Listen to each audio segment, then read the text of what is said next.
Alright, hello everyone, and welcome to this tutorial on creating a Ruby chat server and eventually develop it into a full MUD. So first off, I just want to start in this video by going over a few kind of underlying concepts and over our goals in these tutorials.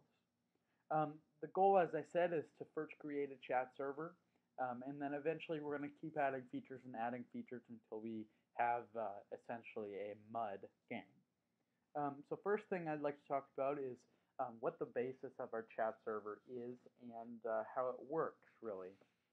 So how it really works is through sockets, which are information pathways that connect to um, internet instances and allow an exchange of data, both sending and receiving. You can think of these as tunnels where cars can go both to and from their destination. Except instead of cars, we have information. Um, so how it'll work is we'll create a chat server, and to that server, clients will bind pathways to our server where they can send information, which is then distributed through a hub out to all the other users, and then receive information back. Now there are several different types of sockets. There are UDP sockets and TCP. Those are the main kinds. We'll be using TCP sockets. Um, and as I mentioned before, we're going to be using the Ruby programming language, which is an object-oriented programming language. So everything is really mapped out, and we have classes, objects, methods, functions, things like that we'll need to define. So let's go ahead and get started. I use Xcode to program in Ruby. You can use anything else that you like. So I'm going to go ahead and open up Xcode. And in this first tutorial, we're just going to be setting up the framework for the rest of the tutorials. Okay, and all we have to do is do File, New File.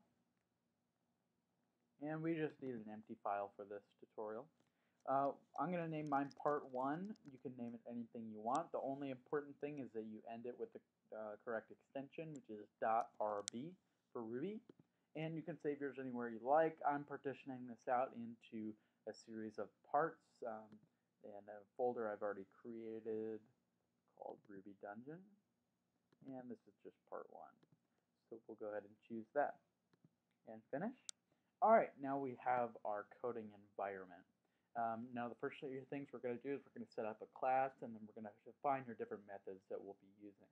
But first things first, because we're using sockets, we need to include the socket library. And the way you do that in Ruby is by typing require, and then the name of the library within quotes. The name of this library just conveniently happens to be socket.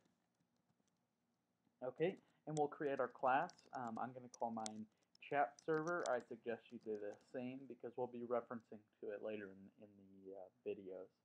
And whenever you have a class, method, function, conditional, while loop, for instance, you always need to end it. Anything that could confuse the program as to it not knowing when something is starting, when something is ending.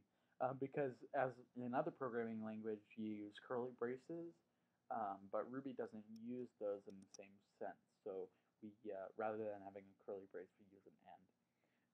So next, we're going to start with our first method. This is the initialize method, and this is going to run once, and it's going to set everything up for our programming. And to do it, to define a method, you type def, as I said, for define, and it'll be initialize.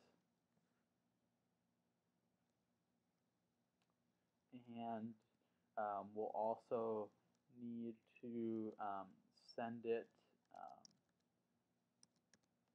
a parameter, which we'll call port, because this is going to actually set up and bind our socket to a different port. And remember, you end also.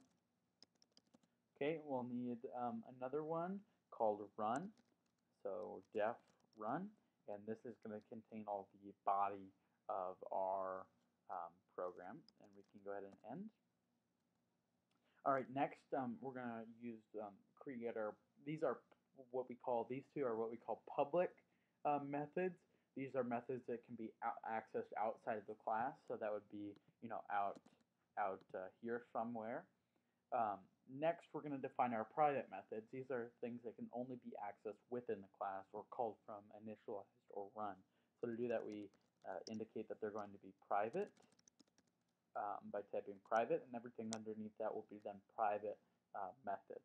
So then we'll define one called broadcast string. And what this method is going to do is it's actually going to take our data that it's receiving and send it out to all of the clients. So we need two parameters. The first one is going to be the string. I'm going to name that variable str, and that's going to be the actual message that we're going to send. And the last one we're going to call omit sock. And what this is going to do is it's actually going to define the socket that we don't want to send this to. And that would namely be the user who is sending the data, because they're sending the data so they don't need to receive it also. We can go ahead and end that method. And our last one we'll call accept new connection, which I'm guessing you can already tell is going to accept new connections. And we don't need any parameters for that one.